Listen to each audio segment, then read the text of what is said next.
Thank you all for joining. As as an association, we like to be able to provide information and certainly value to the members of COPA. And this is one of the ways that we do it, is by providing information um, on things that we're doing and initiatives that we're pursuing. I think that most of you are aware of the initiative called So Everybody Can Move.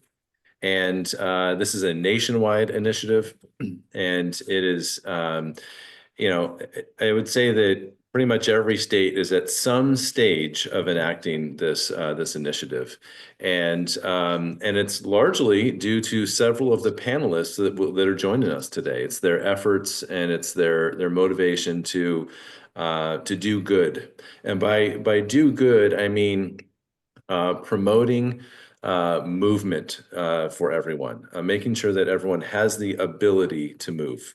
As many of you might have heard, the term movement is medicine, and I absolutely believe that's true. There are a lot of inspiring stories, personal stories. That are represented on this call, and so today is all about talking about the So Everybody Can Move initiative. Specifically, we're going to talk about California, what's been done, what the next steps are, what our goals are, so on and so forth. So we really look forward to having an interactive session. Today, it'll be moderated by Luis Mora, who is our Chair of Government Affairs for COPA. And I just really look forward to good conversation. So thank you in advance for your not only attendance, but your engagement. So, Luis, I'm going to pass it to you. All right. Thank you, Spencer.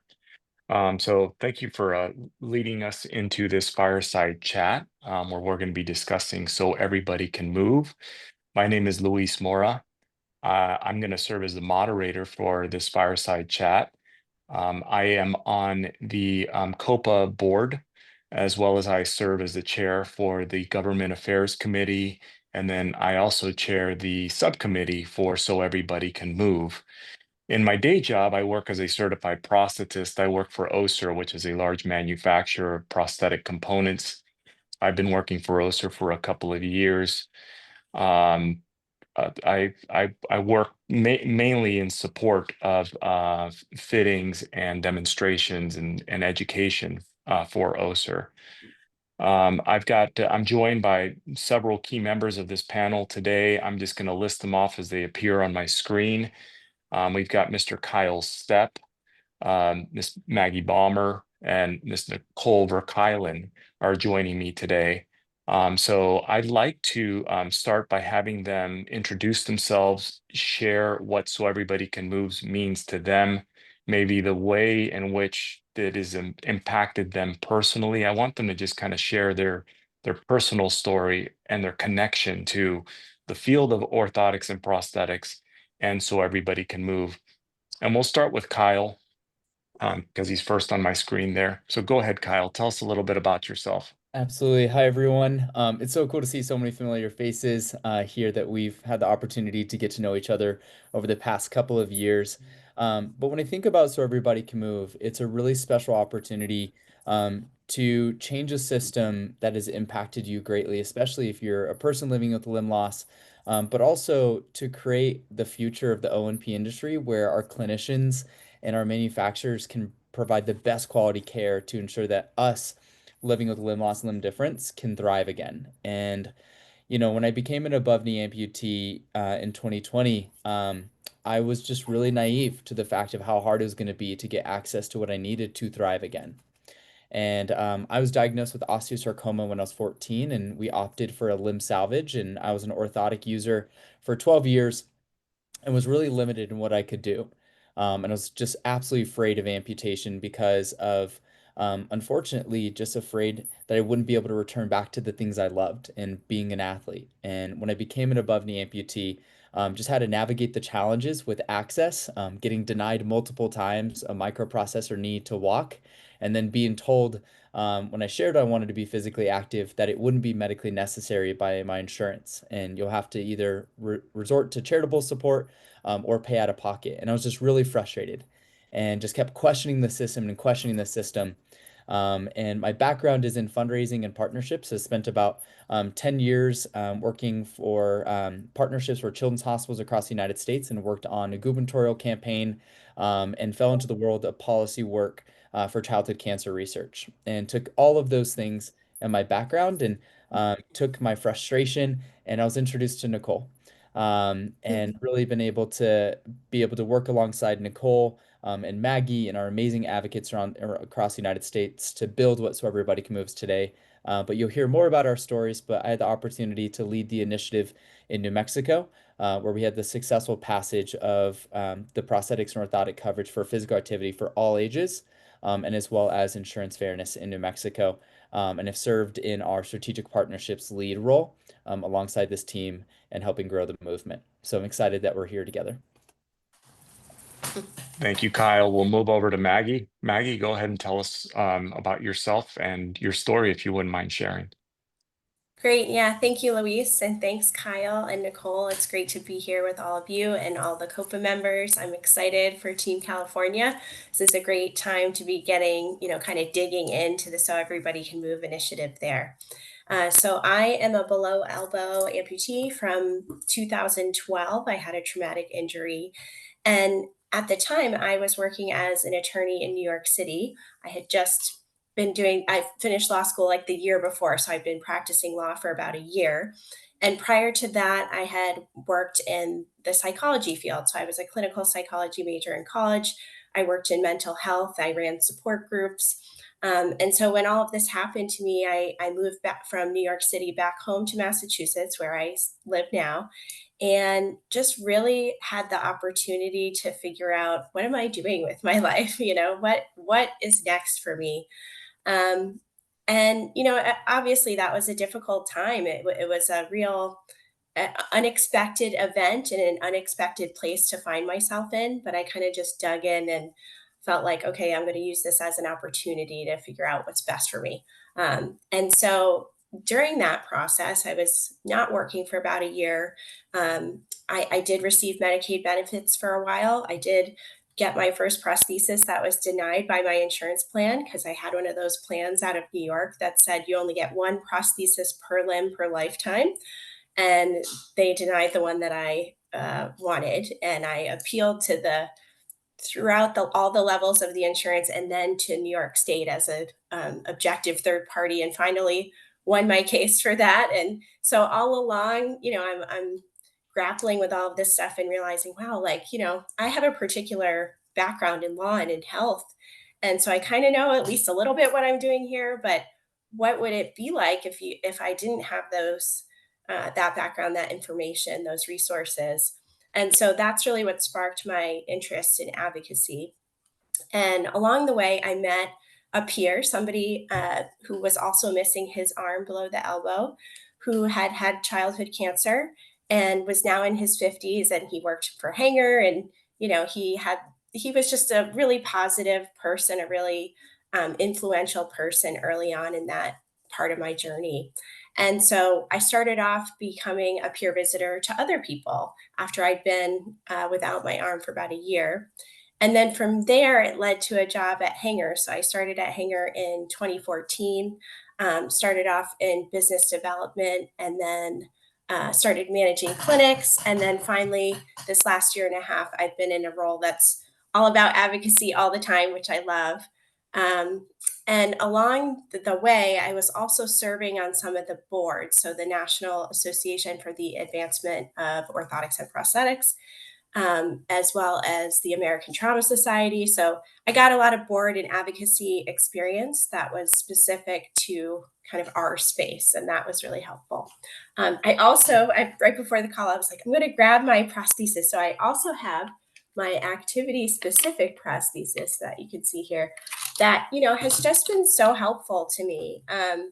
I'm lucky that I got access to this device as a benefit of being a Hanger employee, but otherwise I probably wouldn't have access to that device. And I use it every week, multiple times a week for yoga and other things that I like to do. So physical activity and recovery was huge for me as I was healing. I was a competitive swimmer all my life, so I had that athletic kind of like I could do this feeling. And it really helped me to kind of get back to my life and figure out next steps.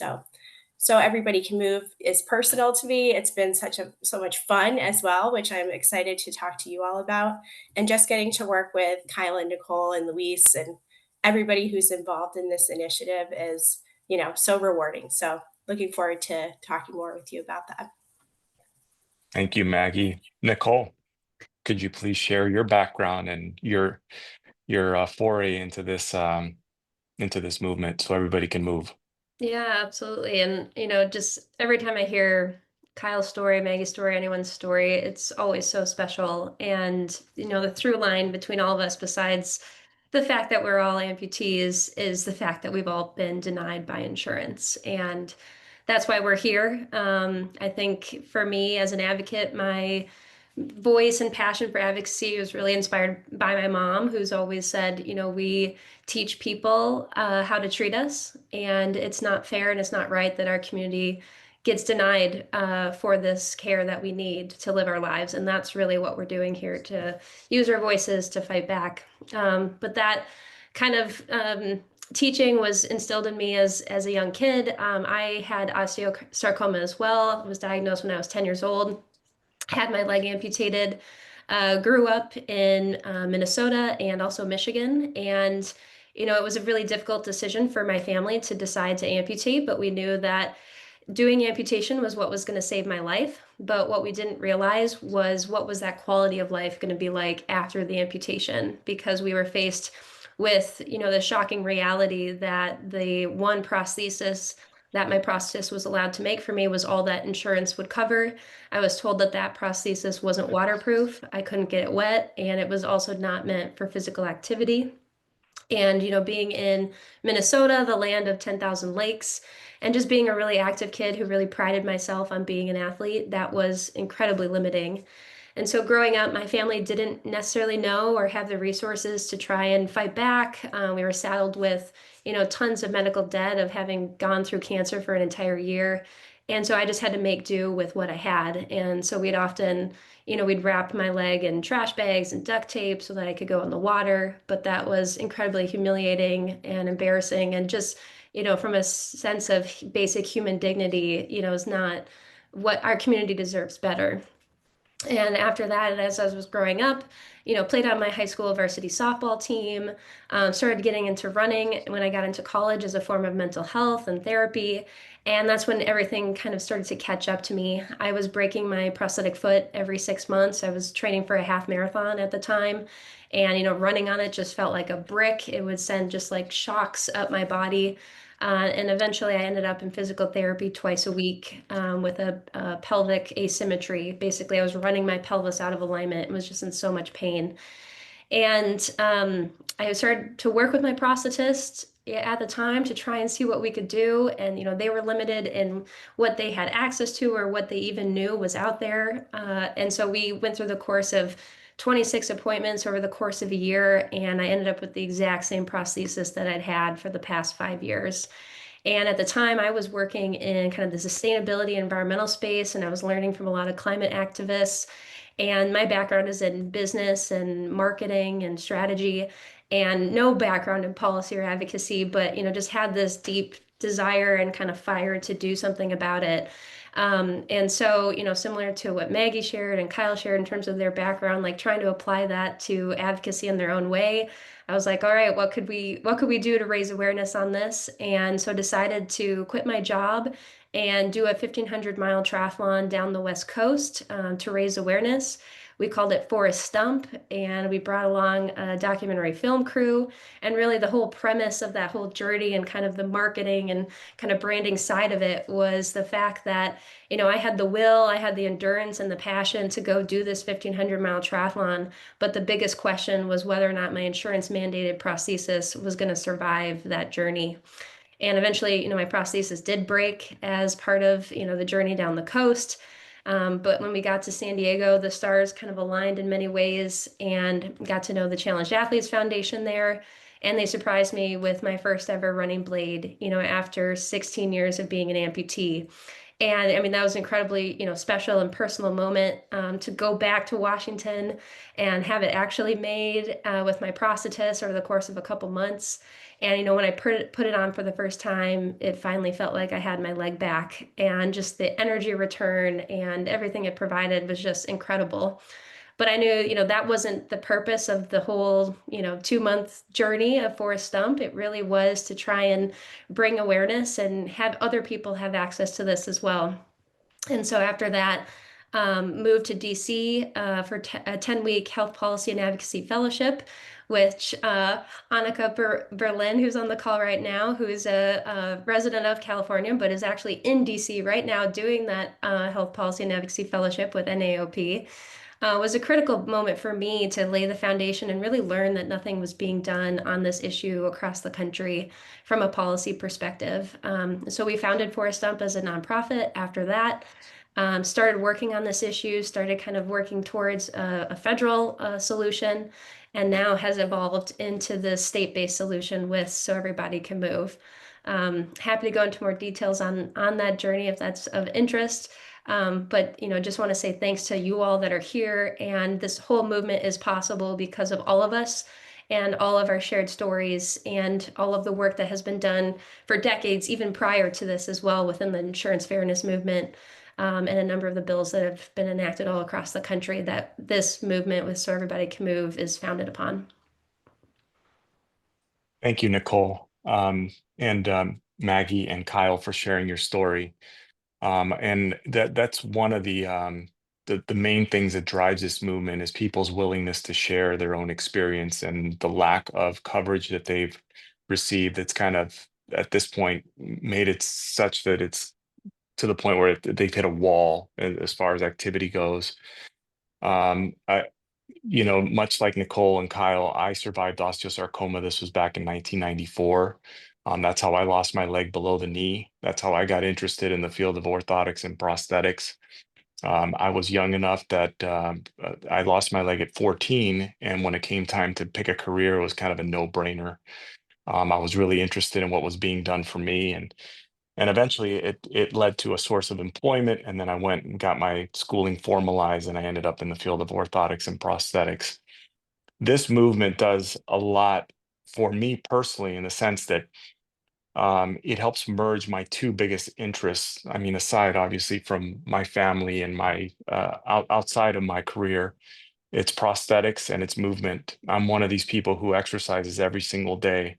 And I share that opinion that Spencer shared earlier. Movement is medicine, because it totally is. If you can't move, or if your movement is restricted, then the likelihood that you're going to develop ailments and sicknesses as a result of that is definitely there.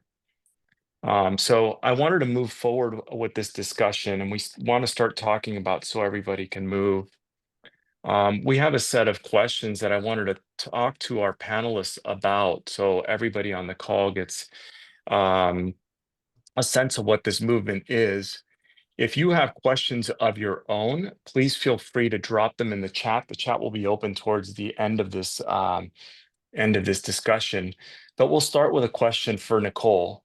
And that question is if she could please provide a history of So Everybody Can Move, how it started, where it started, and kind of the evolution of that movement. So, Nicole? Yeah, so I mean, I started sharing a little bit about that in my story since it's just a natural progression. But I've been working on this issue for the past 8 years now. And back in 2017, when we founded Forest Stump as a nonprofit, there was nothing being done on this issue across the country. And honestly, the general consensus was that we were never going to be able to change this, and that we were just trying to get basic access to prosthetic and orthotic coverage, and that we were, working on issues that should have been done 30 years ago. But I think, with the power of people's stories and, just continuously beating the drum, it changes hearts and minds over time. And of course, we've also benefited from the Paralympic movement and so much more in the media that has, changed where we were at back in 2017 to now being in 2025. We're in a totally different landscape in terms of just the conversation around disability. But We founded Forest Stump, in 2017, started working with NAOP and the fellowship in DC, meeting all the different organizations across ONP. We launched a kind of a federal campaign called We Just Felt Like Running. This was during COVID. It was a virtual race. We had over 600 people help us virtually run across the country to DC and deliver a policy paper and petition to Congress, and partnered with NAOP at that time to meet with 30 congressional offices to start working on this issue to define physical activity as a human right and the rights of Americans with disabilities to exercise. We had over 10,000 people who signed on to that petition and had a number of different policy recommendations, but they were at the very top level, right? It was not just for prosthetics and orthotics, it was for wheelchairs, it was for sighted guides, it was for the whole disability community, and it was calling for things in terms of activities of daily living, kind of the United Nations standards, federal, high level policy work. And we kind of realized that was biting off a lot more than we could chew, but we weren't really sure what the policy solution was at that time. So we kind of brought things back to the drawing board. And during that time as well, NAOP came to AOPA and said, we were part of this with Forest Stump. We really want to start working to define physical activity as medically necessary and start working on a policy solution that way. And so they joined forces. And in that time, I was also hired by AOPA and started working at AOPA. And also during that time, an advocate named Jordan Simpson had been working behind the scenes, and we had known about her through Forest Stump, and she had cited Forest Stump in some of her materials. But she was the first one in the country to be able to pass a bill for the state of Maine to require insurance to cover prosthetics for physical activity under the age of 18. So building on their insurance fairness bill. And so when we heard about that, the light bulb just went off, and it was like, this is the solution. I mean, it just makes sense to build upon the insurance fairness movement. We already have, a bill like Maine's that other states can then build upon themselves.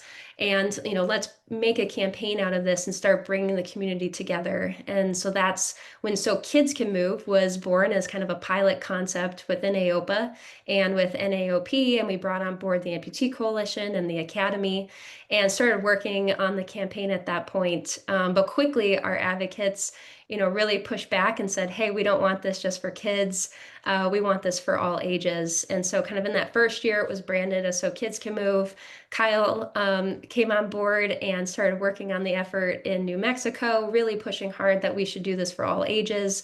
And naturally, we then rebranded to So Everybody Can Move. And it's, just taken off like crazy since then. And sometimes you almost forget that we started as So Kids Can Move, but kids are still a huge secret weapon, and the foundation of how So Everybody Can Move is still successful. So we've got 40 state coalitions now across the country that are part of this, over 250 core leaders, and just thousands of advocates nationwide that are now part of So Everybody Can Move. So that's a little bit, about the history and where things started. The Amputee Coalition now serves as the backbone organization for So Everybody Can Move, but we're a national coalition of partners and we continuously are adding groups to our coalition as we expand and look towards eventually having a federal bill in addition to our state level work. Very well. So it started in the state of Maine.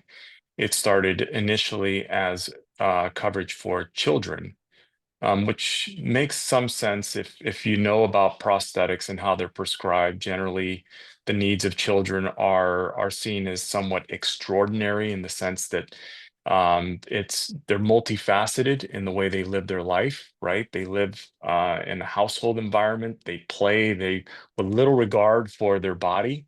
They're very tough on their devices, and so the need to create a device for a child is a unique challenge that prosthetist has to take head on, and it's very hard to meet those challenges with one single device. So it makes sense that it would start with that. So it started in Maine. So far, my understanding is that it's passed in 8 states, correct? We're Or are we actually, up to 9? Yeah. We're up more. Actually, this year has been incredibly successful. So since 2022, when So Kids Can Move and So Everybody Can Move started. We've had 20 states that have introduced legislation, and of those, 11 have now officially enacted the legislation, with soon to be a 12th once we have New Jersey signed into law. But in order, it was Maine, New Mexico, Arkansas, Colorado, Illinois, Minnesota, Maryland, New Hampshire, Washington, Georgia, Oregon, and soon to be New Jersey. So we're up to 12 states at this point, because we know New Jersey's will either be signed by the governor or it officially goes into a law, even if it's not signed. Very cool. And I guess I want to direct this question over to Kyle, but what have you seen as a pattern of success in these states that have gotten this passed so early on? What is it that they're doing? Can this work in California? Yeah, Luis, that's a really good question, and I'm really excited that California is getting started because the momentum that we're seeing across the country shows that it can absolutely work here in California. And in every state where So Everybody Can Move legislation is passed, success comes from a couple of key ingredients. So I think one is constituent-led advocacy. So in every campaign that we've seen and legislative initiative, it's been powered by those with lived experience and their families. So the amputees, the children, the parents, the caregivers, who share their stories directly with lawmakers. And I think that's where the movement gets its strength because lived experience is irreplaceable. I think one of the beautiful things, it puts a face to policy. In a lot of our states, it becomes really special where it's no longer House Bill 131 or Colorado's bill. It's about little Braden. It's about little Hope and Callaway. And it becomes this like really special initiative because our lawmakers build personal relationships with those with lived experience. And I think no one can speak more powerfully what it feels like to be denied access to movement than the person who's lived it. And I think whether you're a parent trying to help their child play again on the playground, I think about the most beautiful moment when in New Mexico, Hope's and Callaway's mom shared that all Callaway wants to do is to run on the playground with her classmates. And like, what would it feel like? And looks at Callaway and asks her, "What would you do if you didn't have your running blade?" And she looks at her and says, "I would just sit there and I wouldn't be able to play with my friends." And I think what happens is these stories start shifting the minds and hearts. I think Nicole, like we keep saying, that shifts the minds and hearts of our elected officials. And I think So Everybody Can Move is truly a collaborative, disability-led initiative that's rooted in healthcare, justice, disability rights, and the core belief that people most impacted should lead the solution. While where we combine that with our O&P teams, our healthcare professionals, is the essential combination because our prosthetists, our orthotists, our physicians, our therapists add the clinical credibility that reinforces the personal stories and validates what the advocates are asking for. And so that when they see that insurance is being denied, they can reinforce the medical necessity behind it. And the amazing work that our orthotists and prosthetists do to create these custom devices where it's not a luxury, but it's essential. So I think that partnership between lived experience and clinical expertise is what makes it unstoppable. And that's where constituent advocacy is number one. Number two is really broad, diverse coalitions. And at the heart of every So Everybody Can Move, I would say victory is those with lived experience, their orthotists and prosthetists and their physicians. But real progress happens is when we're also building a broad, powerful coalition. So when we're going to the state capitol, and our elected officials are not just hearing from the O&P professionals and those with lived experience, but they're hearing from their other healthcare teams and healthcare systems and disability advocates and industry partners and PTs and OTs that really roots So Everybody Can Move as a healthcare movement and a disability rights movement. And so what we've seen is that this becomes nonpartisan. It becomes very inclusive. We've seen this pass in both red states like Arkansas and Georgia, and blue states like New Mexico, Minnesota, and Washington and Oregon, because mobility shouldn't be political. And I think when you have these really diverse coalitions, we're able to paint that picture because of those backgrounds. And then lastly is the power of storytelling through really clear value-based messaging. So Everybody Can Move's greatest strength is how we combine the power of storytelling message that's rooted in the heart of lived experience, because we don't just talk about technical policy terms, but we frame this as a healthcare and a human rights issue that actually really resonates deeply with lawmakers because their moms, their dads, they're also, they remember what it's like to be a kid again and what it felt like to what it would be like to miss out the opportunity to do sports in high school and like really humanizes it. That's the story because it puts people over policy, where they end up wanting to champion that. And so when legislators hear not only from the clinical expertise, but also lived experiences about wanting to return back to work, to be a parent, to play sports, to run around the playground just like their friends, it really roots us about equal and fair access to healthcare, and the human right to fully live. And so when we, through those stories, we highlight the outdated insurance policies that exist that exclude people from these basic human rights to move, um, or what matters, what kind of limb they need to use. But really, the message works because it really reframes prosthetic and orthotic care as not as a luxury, but really but a fundamental human right for healthcare, and essential for daily living, access to school and employment, recreation, and connection. But when we view it this way in the storytelling, it becomes very clear that movement is medicine, and everyone does deserve to have equal and fair access to it. Yeah, thank you for that. You bring up some great points and things that really resonate with me that I know when I was in practice and I would write letters of medical justification. Usually what moved the needle was really trying to express the fact that what I was providing to the patient was really going to allow them to do something that they couldn't currently do, which is what, in essence, a running prosthesis or potentially a prosthesis specific for getting into and out of the shower might provide for somebody, right? They can't currently do this activity. Here's this device that allows them the opportunity to engage in that activity. And then there's obviously the social component as well as the wellness component. And like you said, it's a basic human right to be able to shower alone and with dignity, to be able to run around with your kids and that sort of thing. Yeah, very important points.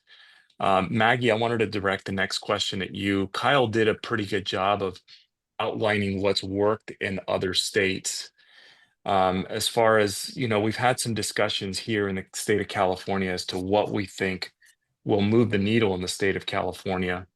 Kind of a targeted approach where we should invest our time and our energy.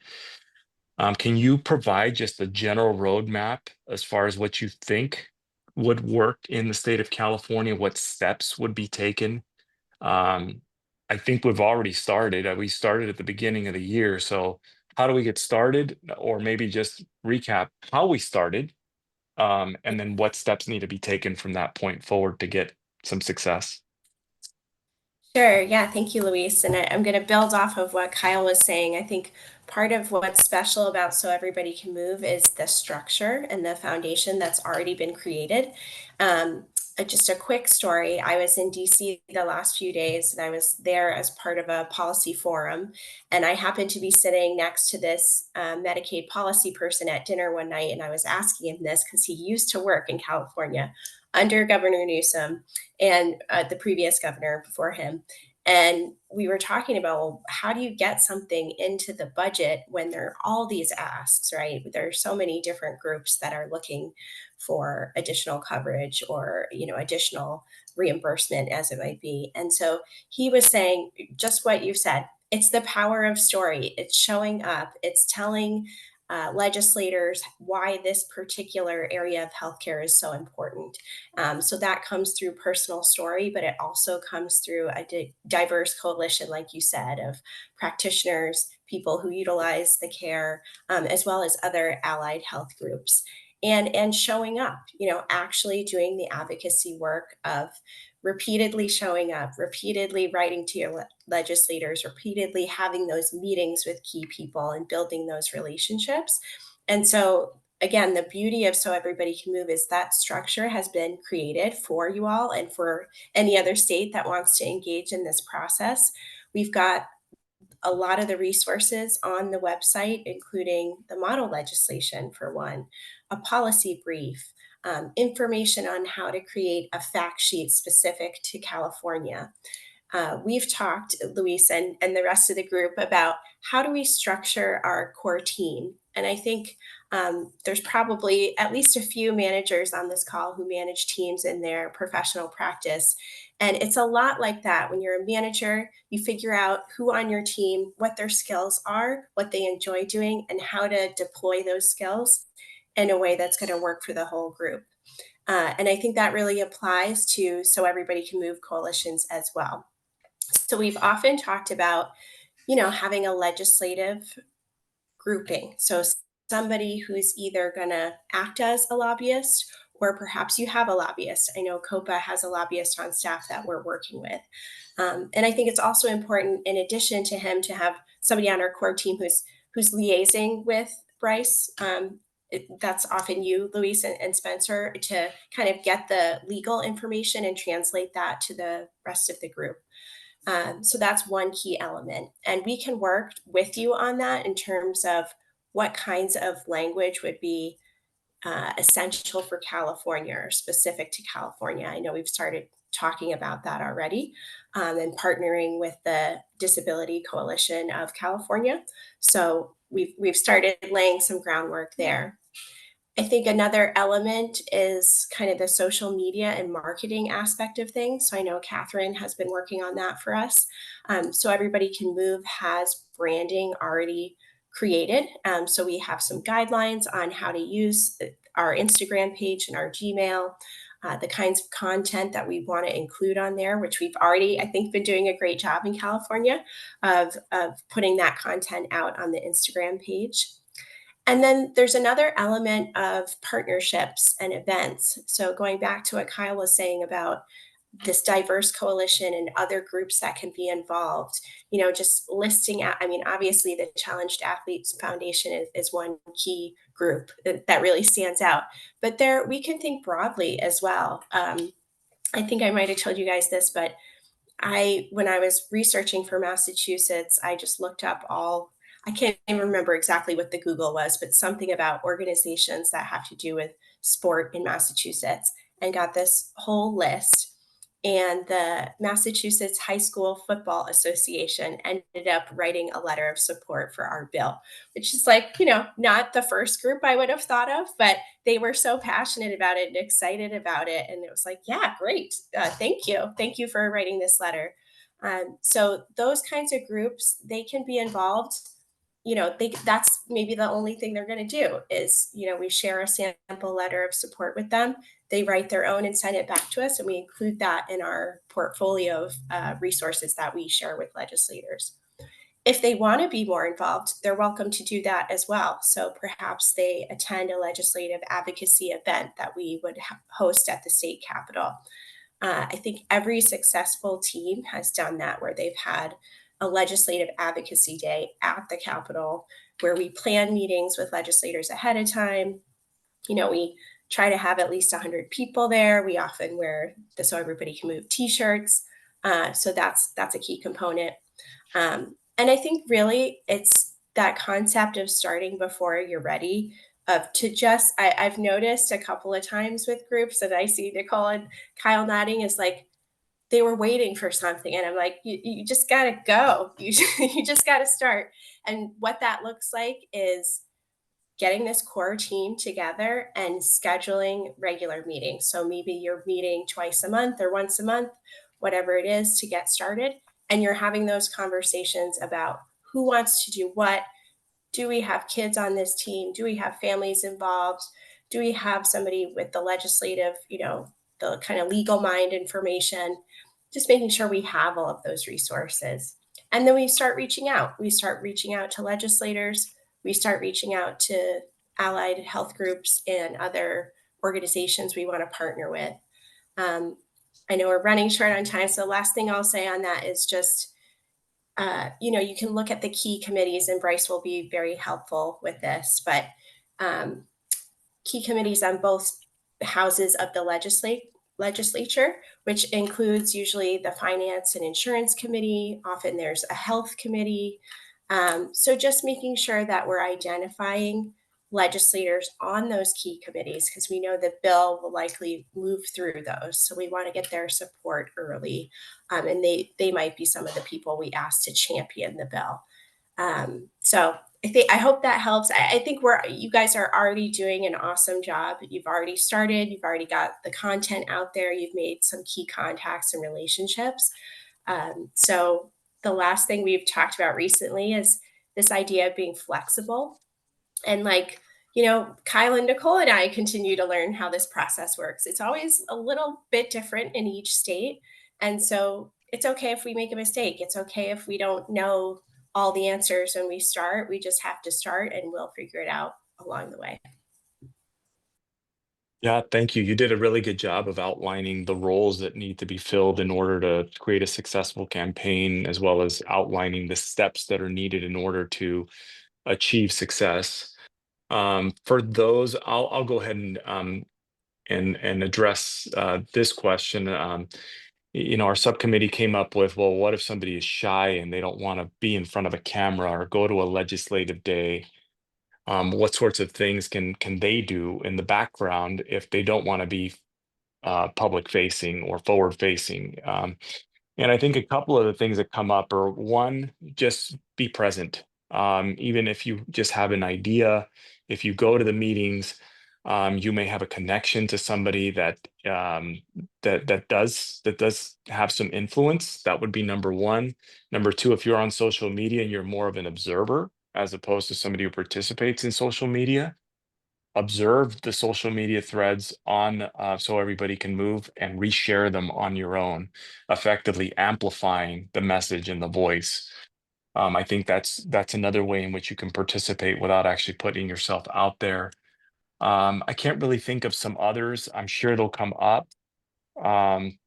People are very, very creative in the ways that they do that. Maggie, do you have any other idea of what they could do? Yeah, thank you. I was just thinking, you can always, we usually create an online campaign once we have a bill number. And so those campaigns send messages directly to like key committees or key legislators, sometimes the governor when we get to that stage. And so, that's always something people can share within their network. So it doesn't mean speaking up in front of a group. It's more like sending an email and saying, hey, I just want to let my network know this is a bill we're supporting. Would you take 2 minutes to fill out this online campaign? And those are hugely impactful. We can get sometimes 200 people filling those out in a day. And that really does get legislators' attention when they get an influx of similar messages about a cause. So that's another way people can help. Yeah, along those lines, I also wanted to bring up the fact that we are all adults. We understand. I believe everybody, even without their screen, showing who they are, that's attending is an adult. But we understand that there has to be finance behind this, right? How is this funded? I know there's a national campaign.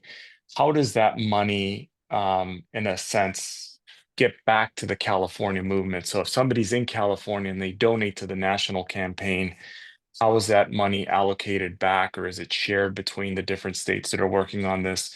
Nicole, can you shed some light on how that works?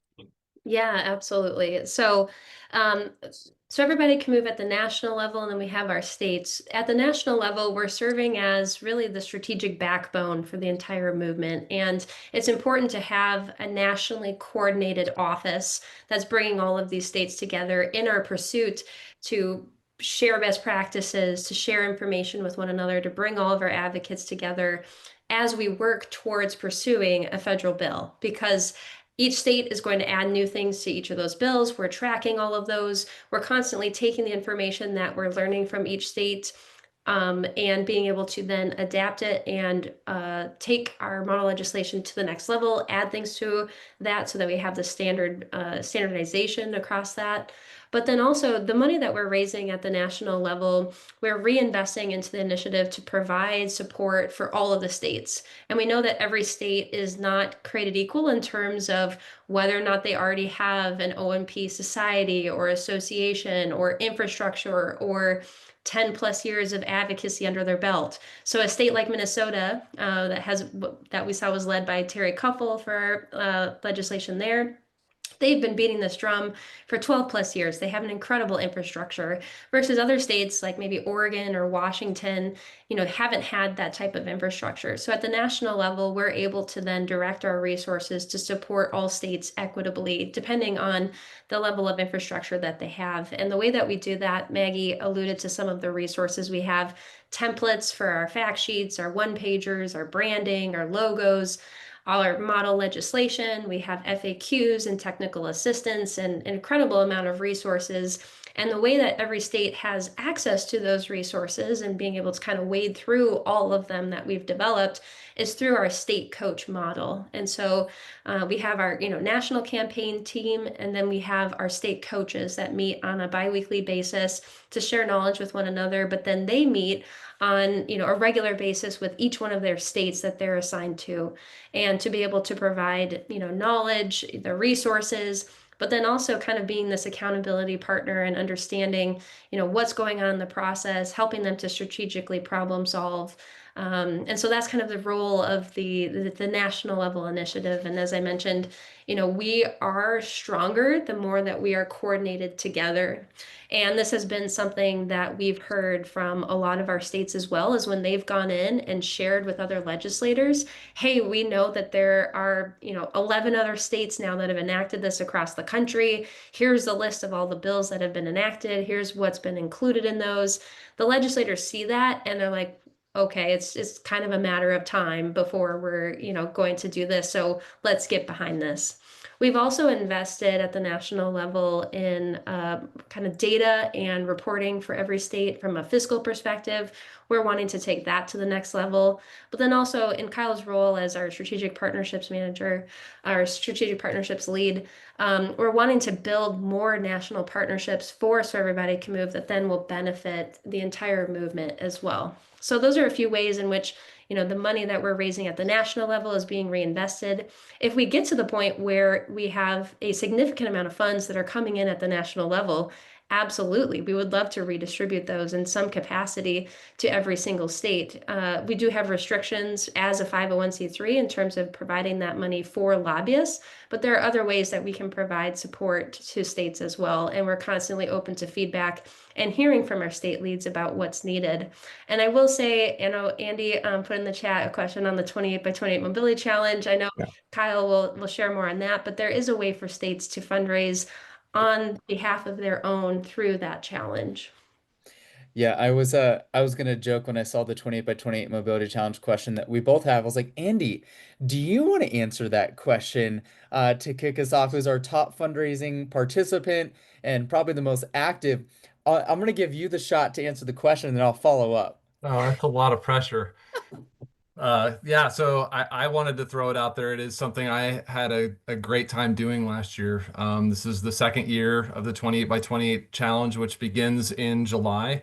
And as an active amputee myself, who is constantly on Strava and constantly logging miles and doing things, it just became a really kind of fun, competitive competition with my peers, many of whom are on this call. I know Brendan and Luis and others participated, and and it's to raise money, exactly to what Nicole was saying, to help with these legislative efforts, to just get out there. And I think, all of you have talked about your personal stories and how you get out there and share those stories. And I'm on Facebook all the time, and I'm always posting bicycle adventures and different things. And I think being able to tag, this movement, but also specifically the 28 by 20 challenge, I was able to earn money from people I didn't even really expect that they were going to give me anything. I actually had, quick story, two buddies that just tracked me on Strava. I put something out there just on Strava, and they both gave me like $20 or $30, because they were like, wow, I didn't even know that was a thing, and didn't even realize what it cost for you to make a leg to ride your mountain bike. And so just two complete strangers who were just following me. I mean, those things can happen. And I don't know. How did I do, Kyle? Is that a C, B? I don't know. How'd you rate crushed that? it. Absolutely. Andy really hit on the power of our 28 by 28 mobility challenge. Is just a really fun way for all of us to not only raise awareness about the legislative initiative, but also to share the story around the impact that we're making to change access and to be able to share around why movement and physical activity is so important. And our 28 by 28 mobility challenge is our national fundraising campaign to help fuel the So Everybody Can Move movement. And as Nicole mentioned, our goal is to pass legislation in 28 states by the LA 28 Paralympics. And so this campaign throughout the month of July, anybody and everybody can get active for 28 minutes a day for 28 days. And whether that's biking, swimming, running, I always like to share the story of our friend Kelly Ayopa dancing on a Friday night at a concert and she tracked it. But all kinds of fun ways to get active and really a great way, whether you're a clinician or you are a part of an O&P company. It's a great way to start a team or for the opportunity, Luis, also to have a So Everybody Can Move California team that anyone can join. And one thing we are setting up is through the So Everybody Can Move California team, the opportunity for funds to for a large significant portion of the funds to be distributed back to the state for you all to do education and marketing and awareness driving. So funds outside of using for lobbyists, but we're definitely setting up this year's campaign to make it easy for our states to also utilize this to help fund and support some of your education and awareness activities for the legislation. And so our amazing partner On Running has come back as such an amazing national partner of ours, but also our title sponsor for this challenge. And so we have awesome incentives up for grabs. They actually are contributing $18,000 in product this year. So for our top 28 participants are going to get a $650 gift certificate who raised $750 or more to to get yourself a full kit. And then for our top 100 participants, will receive a pair of On shoes. And so it's a fun, exciting time. As Andy saw, we have an amazing community side to the platform. And so our platform is designed for individuals to use it as peer-to-peer fundraising. So for you to share your personal story and your whys behind participating in the 28 by 28 Mobility Challenge, it makes it really easy for you to invite your friends and your family and random strangers that you follow on Strava to donate on your behalf.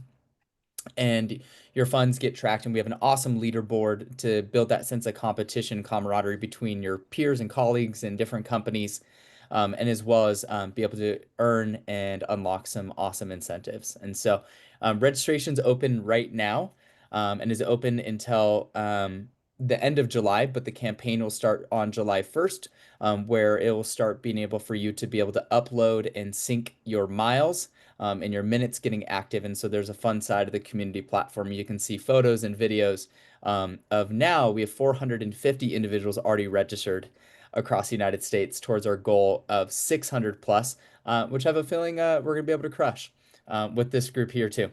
And so excited for our campaign this month coming up. Yeah, thank you, Kyle. Looking forward to that. We're going to have to organize a group here so we can participate.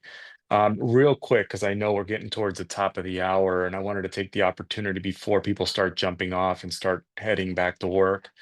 I wanted to ask the audience if it would be okay if the attendees for this meeting, if we added your email address to the So Everybody Can Move California mailing list. That way we can keep you in the know as to what we're doing. So I wanted to get your okay on that. If that's okay with you, put a thumbs up or drop a yes in the chat, and we'll be able to earmark that. Good, got one from Annika. Thank you. So we're close to the top of the hour. A couple of action items. We have a subcommittee that meets every month. For those of you who want to get involved, but that might be too frequent of a meeting, we have an all advocates call that we're proposing starting the last Friday of every month. We would be meeting for an hour. This would be the last Friday of every month at 10 a.m. Pacific. If you're interested in that, please let us know. Maybe drop that in the chat or email COPA directly. If you go to our website, there's a way to get in touch with us there, and you'll be added to that all advocates call. The very first one will be the last Friday of July. The very first topic we're going to cover is one, we're going to get to know each other, and very much the way you saw Kyle, Maggie, Nicole, and myself share our story. We'll be sharing some stories, and hopefully just be able to craft a really impactful message so that when we have an opportunity to talk in front of legislators or in front of influencers, we can boil it down to really an impactful message. And then the second ask is for those of you who are willing to participate in that All Advocates call, is if you would be willing to share some of your pictures and videos of you doing these activities so that we can post them on our social media page, so we can create our social media presence, give it a personalized approach. So we've got about 3 minutes left. Spencer, I'll kick this over to you. Kyle, Maggie, Nicole, you've been awesome. Thank you for participating. Thank you for answering all the questions. Spencer, would you like to send us off? Yeah, first, before I wrap it up, are there any questions? Maybe a quick question before I send us off.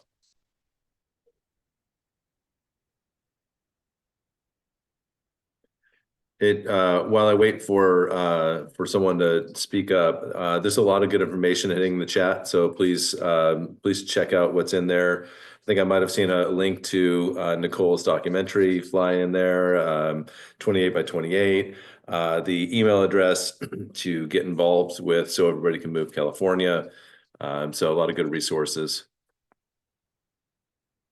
Yeah, it doesn't look, I was monitoring the chats. The only question that came through and we answered out was from Andy, 28 by, he answered his own question, 28 by 28 challenge. Of course What I a did. guy.